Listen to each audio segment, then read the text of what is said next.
Yon, magandang umaga dyan. Good morning dyan mga kabuler.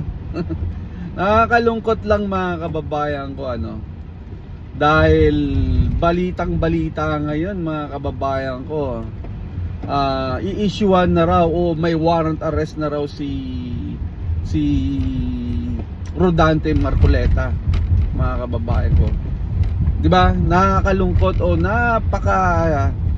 nakakagigilan talaga kasi mga kababayan ko, napakadali kay Boying Rimulya, ito si ombudsman, na mag-issue sa kanya ng warrant o para dito kay Rodante Marcoleta, samantalang mga kababayan ko, ito yung mga 18 na Marines o dumagdag pa na kumpleto na, may witnesses na, may ebidensya pa, may mga picture pa.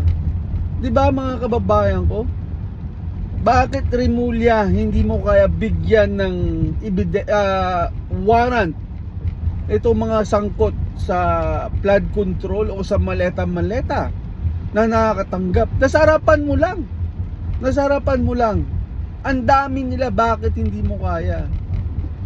Dahil ginigipit nyo mga tao, dahil kayo nasa posisyon, dahil ikaw ang nilagay dyan ni BBM mga kababayan ko o Rimulya, dahil ikaw ba nilagay dyan dahil aso ka ni BBM at ni Martin Romualdez, Boying Rimulya. Kaya ito ngayon si Marcoleta o si Rodante Marcoleta o yung mga sumasagabal sa inyo o kay BBM o kay Martin Romualdez, itong ginagawa nyo, ginigipit nyo yung mga tao. Hindi lang yan mga kababayan ko, hindi lang si Marcoleta ang ginigipit. Yung dalawa nasa kabila na, si Cheese saka si Joel Villanueva nasa kabila na. Ngayon si Marcoleta naman, ang dami niyang inaano, si Bongo, si Robin Padilla, sino pa ba, yung dalawang magkapatid na bilyar. Lahat gagawin nila. Ito, nasa harapan mo lang, may witnesses na, may ebidensya pa, may mga picture pa. Hindi mo kaya bigyan ng warrant o imbestigahan. Wala kang ginagawa, Boying Rimulya. Basura ka, isa kang aw-aw, aso. Pati si Alan Cayetano, issue din na bibigyan mo rin daw ng warrant. Di ba mga kababayan ko, ganito kastupido ang gobyerno ni BBM. Kapag harang ka o humaharang ka sa kanila, ito ginagawa nilang tanga ang Pilipino. Kakasuhan ka nila at ikukulong mga hinayupak. Mga kababayan ko, gumising na tayo. Gising na yung mga loyalista dyan.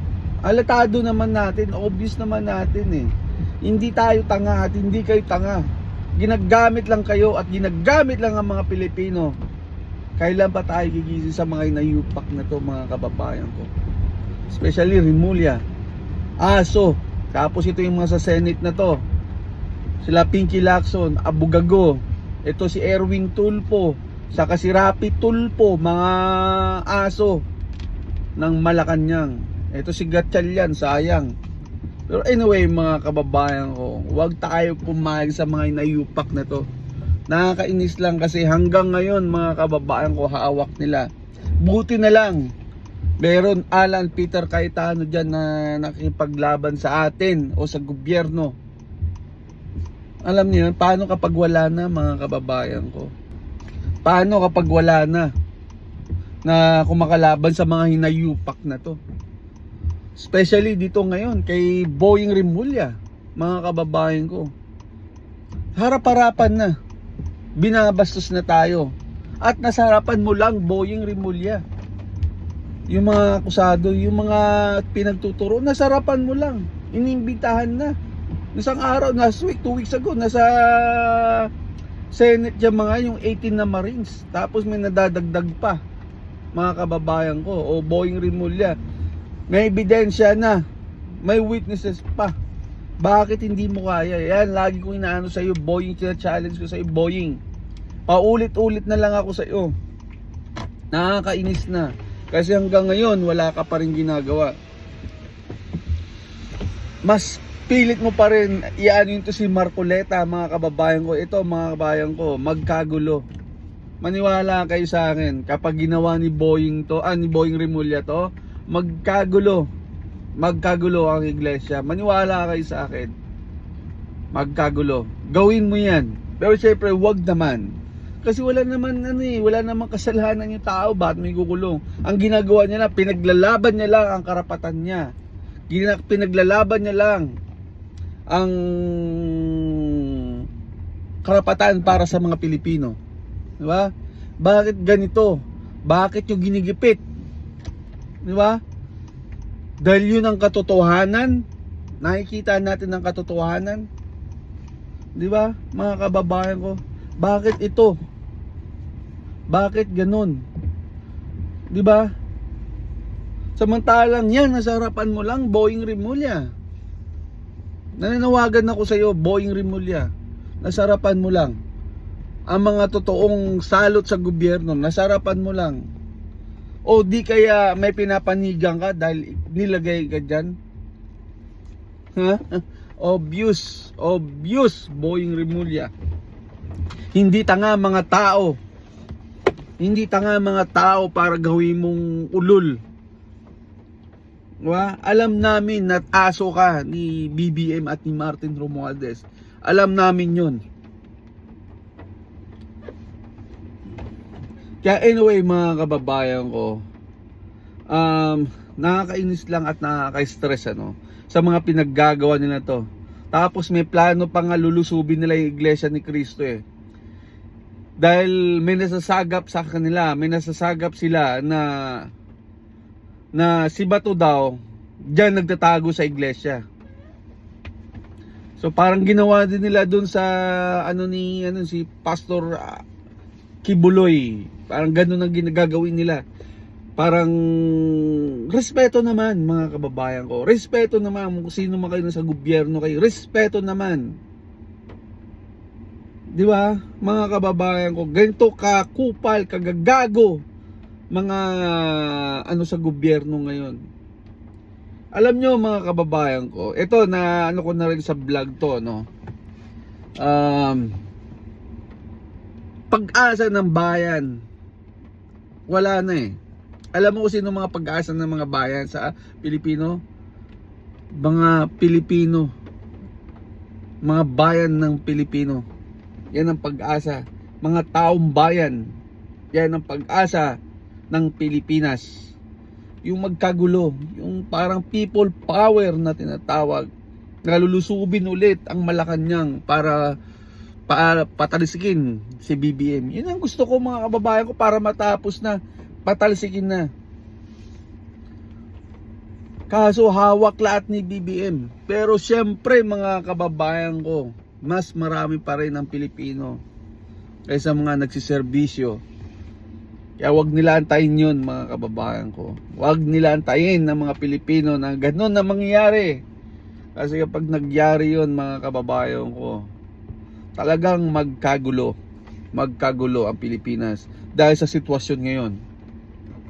Dahil sa ginagawa ni BBM at ni Martin Romualdez, hanggang ngayon mga kababayan ko, wala pa rin nakukulong sa flood control. Kapag pag-usapang flood control, ito nga sa Senado na to, sila Pinky Lacson, mga ginawa nila kay Cayetano, ayaw talaga nila pag-usapan.